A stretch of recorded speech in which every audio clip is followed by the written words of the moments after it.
Do you even like FPL?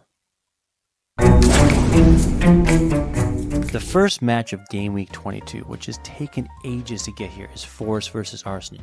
Arsenal has 3 of their next 4 matches away, and you'd think that doesn't bode well for the defenders, but their home and away matches are identical when it comes to complete shutouts and goals against.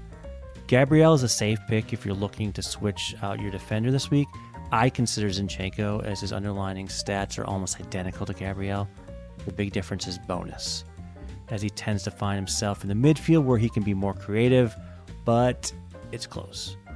This should be a very one-sided game. Arsenal will hold around 70% of the possession, and Forest have given up 10 goals in the last 5 games.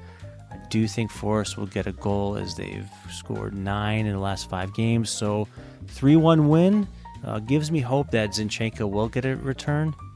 Saka is a safe hold this week, but unless he returns in this game, I would expect a lot of managers jumping ship to the likes of De Bruyne, Jota, and even Madison.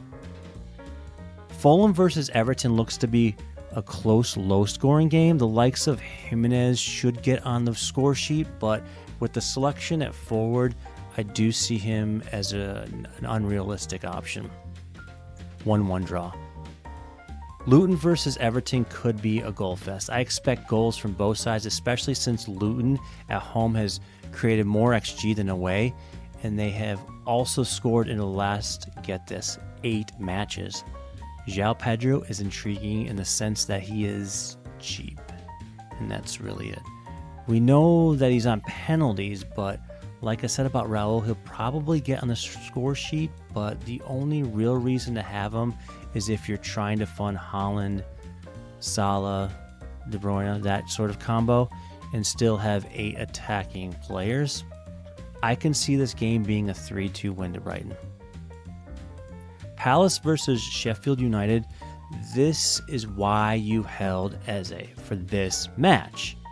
If you don't have him, I am not sure it's worth it, as you'll probably want to move on from him to the likes of someone that is on the top team. Sheffield United is in a fight from relegation, but it's probably too late. Aston Villa versus Newcastle. Villa's given up the least amount of goals at home this season. Well, they are tied with Liverpool, so technically they do. Newcastle averages over 2 goals against away from home. On paper, this looks like a one-sided game. This is probably why you should hold on to Watkins at least this week. Any wildcard chip activators out there? Do I see your hands? Yeah, you should consider Moreno. He is 3rd for expected points in the last 5 matches. He's very attacking, and those home fixtures, should produce shutouts. But back to the forwards. Lots of decisions there. Is there a way to sneak in Isak to your team? Maybe not. But he has returned in the last 3 games. I'd only consider him if I were on a wild card. Okay, here we go. This is what we've been talking about all week. Man City, what to do with Haaland, right? Should we get De Bruyne? Do we go 3 attackers for the double? Here's what we know. Haaland is in training, but he hasn't been on a game roster yet, so pump the brakes a bit.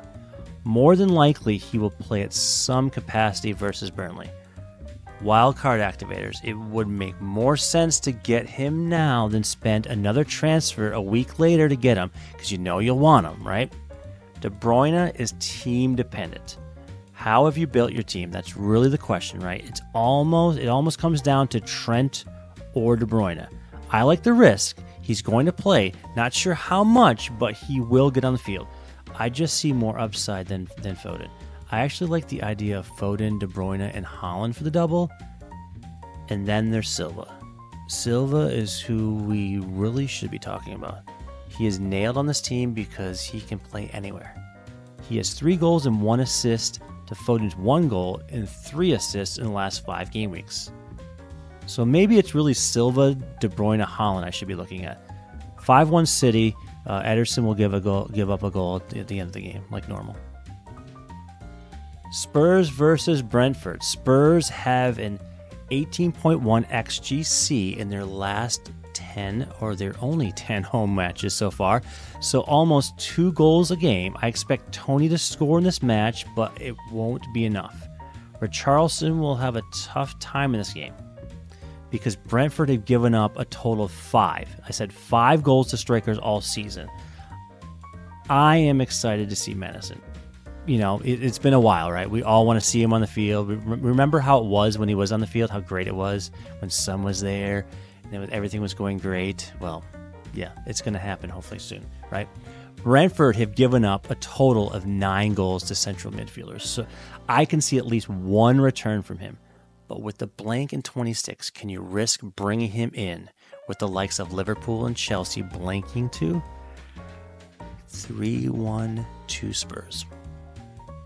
Liverpool versus Chelsea. Chelsea have given up 17 and scored 17 in their away matches this season.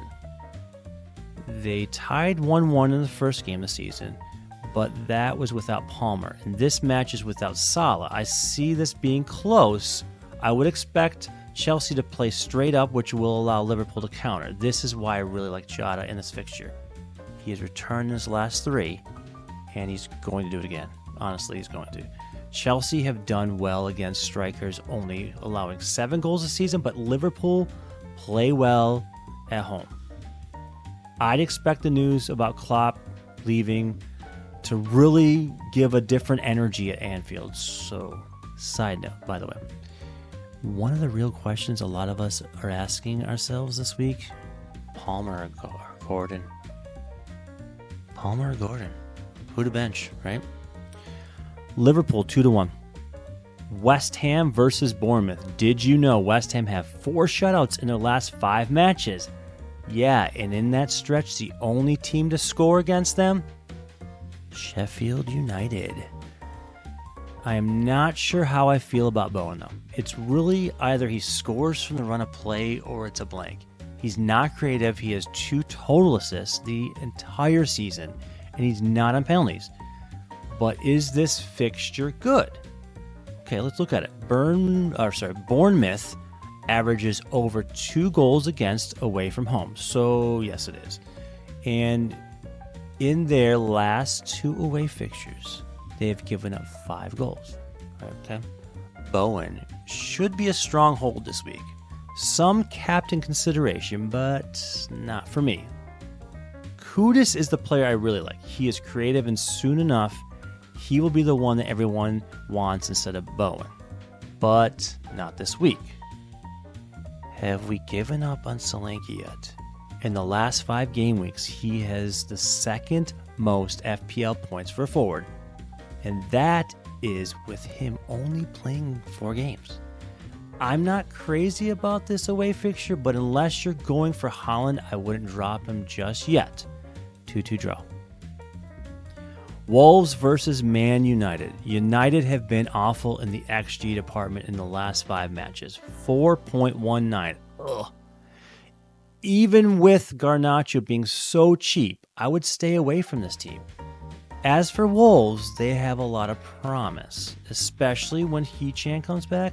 I expect Cunha to get back on track this week, but he is in the same boat as Jimenez, but on a team with some creativity with Neto. For enablers up top, I do prefer Gal Pedro first, then Cunha, then Jimenez, if you're looking for that. I can't believe I'm saying this, but Man United with the upset 2-1. Yes, I said upset. Good luck with your transfers this week. If you've liked this content, please make sure you hit the subscribe button. And this has been The Differential Show.